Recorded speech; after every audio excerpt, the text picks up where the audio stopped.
اب کیا ہے؟ اللہ نے اس 3 مراحل ذکر کیے. فرمایا بل ادارک علمہم فی الآخرہ. سنیں اس کو, آخرت کے بارے میں ان کا علم کیا ہے ہی نہیں, پتہ ہی نہیں. آگے فرمایا, جزاک اللہ, آگے فرمایا بل ہم فی شک منہا. فرمایا نہیں اصل بات یہ نہیں ہے, بلکہ اصل یہ ہے کہ آخرت کے بارے میں ان کو یقین نہیں ہے, شک ہے. ان کے ضمیر تھوڑا تھوڑا ان کو ملامت کرتا ہے کہ کچھ ہو بھی سکتا ہے بھائی. جب یہ سوچتے ہیں نا اس بارے میں تو ضمیر ان کو کہتا ہے کہ بیٹا کچھ چکر ہے ایسا, یہ اتنا غلط. یہ جو مذہب کی بات ہے نا کہ مرنے کے بعد حساب ہے کچھ, تو پہلے اسٹیپ سے اوپر آ گئے نا اللہ تعالیٰ کے, بھائی پہلے تو یہ کہ ہے ہی نہیں کچھ. اب اللہ کہہ رہے ہیں کہ نہیں اصل بات یہ نہیں ہے, اصل یہ ہے کہ شک ہے, یقین نہیں ہے. آگے اللہ نے فرمایا بل ہم منہا عمون. فرمایا اصل بات یہ نہیں ہے, جان کر اندھے بنے ہوئے ہیں. سب دیکھ رہے ہیں اپنی آنکھوں سے کہ اللہ اتنا کھلا رہا ہے, پلا رہا ہے. کھجور کی اور یہ 2 گھٹلی ہے, دیکھو کیا اللہ نے کیسے سافٹ ویئر انسٹال کیے ہوئے ہیں بھائی.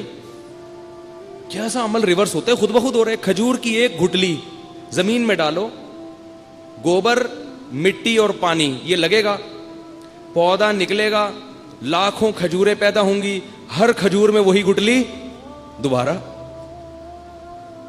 عجیب بات ہے یا نہیں؟ یہ کیا ہو رہا ہے یہ؟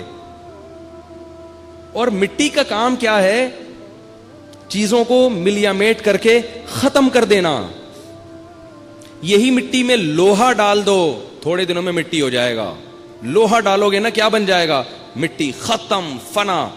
انسان کو ڈال دو, ختم, کھا جاتی ہے ہر چیز کو. لوگ مٹی سے چیزوں کو بچاتے ہیں, زنگ لگ جاتا ہے مٹی میں. اللہ نے چاہا کہ اسی مٹی کو میں ایسا کر دوں گا کہ بجائے موت دینے کے حیات دینا شروع کر دے گی. تو یہ جو گھٹلی ہے کھجور کی, اس میں ایسے سافٹ ویئر خود بخود انسٹال ہو گئے. بھلا ایک چھوٹا سا کمپیوٹر, بہت ہی سادہ ونڈو 98, جس کو اب کوئی بھی استعمال نہیں کرتا. ونڈو 98 تو دیکھی ہوگی نا, بلکہ اس سے پہلے بھی ایک آتا تھا, وہ ایسا ڈبا سا رکھا ہوتا تھا, اس پہ ہر چیز خود سمجھانی پڑتی تھی اس کو. آدمی کتنا سمجھاتا تھا, آدمی کہتا یار اس سے بہتر میں کسی بندے کو بٹھا کے سمجھا لیتا. ٹھیک ہے نا. 486 کیلکولیٹر کو دیکھ لینا, 2 ضرب 2 لکھتے ہیں, جواب 4 آتا ہے. کتنی سادہ مشین ہے کیلکولیٹر. جب یہ ایجاد ہوا تھا نا, اتنا بڑا تھا, پورے کمرے کے جتنا. اس پہ پورے ہتھوڑوں سے نا وہ مارتے تھے بٹن پہ, ڈھونگ کر کے 4 پہ مارا. اتنے بڑے بڑے بٹن تھے, پورا بندہ لا کے بٹھا دیتے تھے بٹن کے اوپر, پھر وہ دبتا تھا. زیادہ ہو گئی, چلتا ہے, ٹھیک ہے نا. تو اتنا تو چلتا ہے نا, تھوڑا سا تڑکا لگانے دیا کرے یار. تو اب مجھے ایک بات بتاؤ کہ وہ اتنی بڑی مشین, ڈبہ ایجاد ہوا, وہ جناب خود سے نہیں بن سکتا. تو یہ گھٹلی خود بخود اس کے اندر ایسے سافٹ ویئر آ گئے, بالکل کھول کے دیکھیں کچھ بھی نہیں ہے اس کے اندر. کیا زمین میں ڈلتی ہے؟ گوبر, مٹی, پانی. اللہ نے کیسا کہا, سنوان وغیر سنوان یسقا بماء واحد, ایک پانی ہے جو سب کو پلایا جا رہا ہے. ونفضل بعضها على بعض في الاكل, لیکن ان کے ذائقوں میں اختلاف دیکھو. ان فی ذلک لآیات لقوم یتفکرون. فرمایا غور و فکر کرنے والوں کے لیے اس میں بڑی بڑی نشانیاں ہیں, بڑی بڑی نشانیاں ہیں, بشرطے کہ غور تو کرو صحیح سمت میں.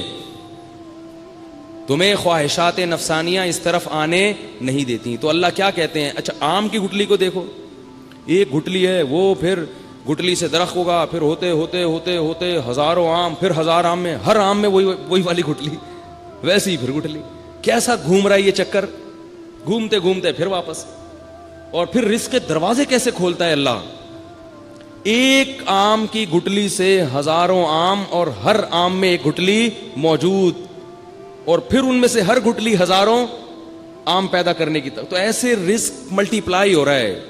اس لیے رزق ختم ہونے کا دنیا میں کوئی چانس نہیں ہے. یہ نہ سمجھیں کہ آبادی بڑھے گی تو رزق ختم ہو جائے گا, یہ بھی حماقت کی اور بے وقوفی کی باتیں ہیں. نہیں ختم ہونے والا. نہ زمین اتنی چھوٹی ہے کہ آبادی کی وجہ سے چھوٹی پڑ جائے. سفر کر کے دیکھیں, دنیا میں اتنی بڑی بڑی زمینیں خالی پڑی ہوئی ہیں کہ اگر انسانوں کی آبادی برساتی مینڈکوں کی طرح بھی بڑھنا شروع ہو جائے نا, یہ زمین چھوٹی پڑنے والی نہیں ہے. تبھی تو اللہ نے فرمایا وَكَانَ الْإِنسَانُ قَطُورًا, فرمایا انسان کا دل بہت چھوٹا ہے, بڑا کنجوس ہے, ظرف بہت چھوٹا ہے, ایسے ڈرنے لگتا ہے چھوٹی چھوٹی باتوں پہ, پتہ نہیں کہاں سے کھاؤں گا, کہاں سے ہوگا. بہت ہے, اتنا اللہ نے پیدا کیا ہے زمین میں.